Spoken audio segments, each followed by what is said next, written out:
Bonsoir mesdames et messieurs. Bonsoir les jurés. De ce que j'ai entendu, la société pense que je suis un flemmard qui se la coule douce avec des privilèges. Mais le pire, c'est que c'est ceux qui me huent qui me donnent ces privilèges. Je suis d'accord. À chaque fois qu'il y a trop de queue, tu utilises une carte pour pouvoir passer. Et je trouve ça inégal que je ne puisse pas aussi avoir ce coup de fil. Mais est-ce que c'est vraiment inégal? On m'a souvent jugé car j'avais des droits et des privilèges différents des autres. Mais j'en ai besoin. J'ai un handicap. Et alors? Qu'est-ce qui me prouve que tu as bien un handicap? Tu aurais juste pu mentir car tu voulais les privilèges? Comment je pourrais savoir que tu l'as vraiment? Pourquoi et comment je pourrais faire confiance?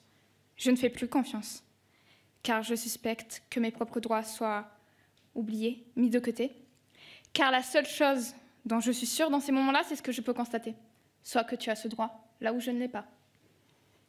Du doute et de la méfiance, c'est ce que j'ai quotidiennement reçu par des personnes inconnues, comme proches, de façon mal placée ou intentionnelle. Des personnes ne comprenant pas mon mal-être, en remettant en compte la décision d'un professionnel de santé, voulant que je leur explique une partie intime de mon être. Imagine si tout le monde faisait comme toi. Si tout le monde n'avait pas ce droit. Des coups de fil. Ce que tu sembles oublier, c'est que moi aussi j'ai mes problèmes. Tu crois que je n'ai jamais eu de journée compliquée? Que tu es le seul à avoir besoin de calme? Que la foule ne m'insupporte pas, moi aussi? Au nom de quoi tu peux te revendiquer spécial avec des besoins spéciaux? Tu veux que je te dise? C'est vrai que je ne suis pas un professionnel de santé. Et je n'ai pas besoin de l'être. Pour remarquer que la seule chose qui nous handicape tous dans ces moments-là, c'est que tu es insupportable pour la société. M'effondrer de fatigue en rentrant tard le soir. Devoir faire répéter de nombreuses fois car j'arrive pas à comprendre une consigne, rater des rendez-vous importants, des deadlines. C'est ce que je vis quotidiennement. Je suis pas un flemmard. Je fais de mon mieux pour vivre de manière normale. Et ces choses spéciales, comme tu l'as dit, sont les seules choses qui me permettent de gérer mes problèmes. Et puis, il y a aussi eu des personnes qui m'ont fait douter de mes besoins, pensant que je simulais mes états, ce qui m'a amené à négliger mon mal-être. Je sais que mon idée d'égalité n'est pas la même que la tienne, mais c'est la chose la plus juste à faire. Ce que tu souhaites, c'est une égalité qui s'adapte à tout le monde. Tu as conscience qu'à vouloir changer l'égalité, tu rends juste tout plus compliqué? Et ce serait moins compliqué si tu pouvais seulement l'accepter. Je suis pas compliquée. Et je serais prête à l'accepter. C'est juste que je vais pas mettre en péril tout mon confort pour le bien des autres. Puis c'est pas simple d'accepter qu'une personne qui semble lambda bouscule tout avec des droits supplémentaires. Imaginons une seconde que je finisse par accepter. Ce serait à moi de faire cet effort, car j'imagine que tu es incapable de t'adapter alors que moi je dois sans cesse le faire. Tu trouves ça égal? Oui, différente pour chacun, pour que chacun puisse avoir les mêmes chances de vivre une vie normale. Et là, nous avons un problème. C'est impossible. Ou alors il faudrait parler d'équité, ça n'a plus rien à voir. Puis encore une fois, imaginons une seconde que ton idée d'égalité soit la solution. Elle serait tout sauf égale, aurait des limites très floues, car sans cesse remise en question par n'importe qui, et finirait par mettre de côté toujours une partie de la population. La majorité voulant aider la minorité, par exemple. Alors oui, une égalité qui risque de m'oublier dans son équation, je ne la défendrai pas. Il existe des situations où des aménagements sont nécessaires, comme les rampes pour les personnes en fauteuil roulant. Il ne s'agit pas d'un privilège, mais d'une compensation pour rétablir un équilibre des chances. Et puis, ce n'est pas les personnes en situation de handicap le problème, c'est ta perception de ce qui est juste. Et là, ce que j'ai dit, c'est un handicap visible, mais il y a plein d'handicaps qui sont invisibles, comme l'endométriose, une maladie qui peut causer d'intenses douleurs et compliquer les conditions de travail.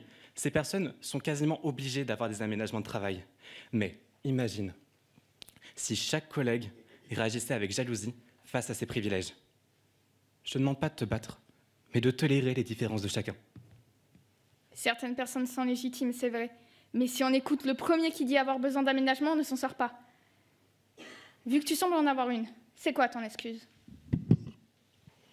Moi, j'ai ce qu'on appelle un TSA, un trouble du spectre autistique. Donc j'ai des coups de fil, des médicaments gratuits pour le sommeil et la concentration. Mais la plupart des gens pensent quand même que je suis un flemmard. Mais je serais quoi pour vous si je m'endors alors en pleine journée, si je fais des crises d'angoisse dans des files d'attente? Je fais de mon mieux, vraiment. Mais du coup, je me demande pourquoi tu veux pas accepter ça? La plupart des choses que je vous demande, c'est quelque chose de petit pour vous. Mais ça en résulte pour quelque chose d'essentiel pour moi, vraiment. Mais certaines personnes refusent encore de le faire. Donc pourquoi? Je ne le refuse pas. C'est juste que, comme je te disais, je vais pas mettre en péril tout mon confort seulement pour le bien des autres.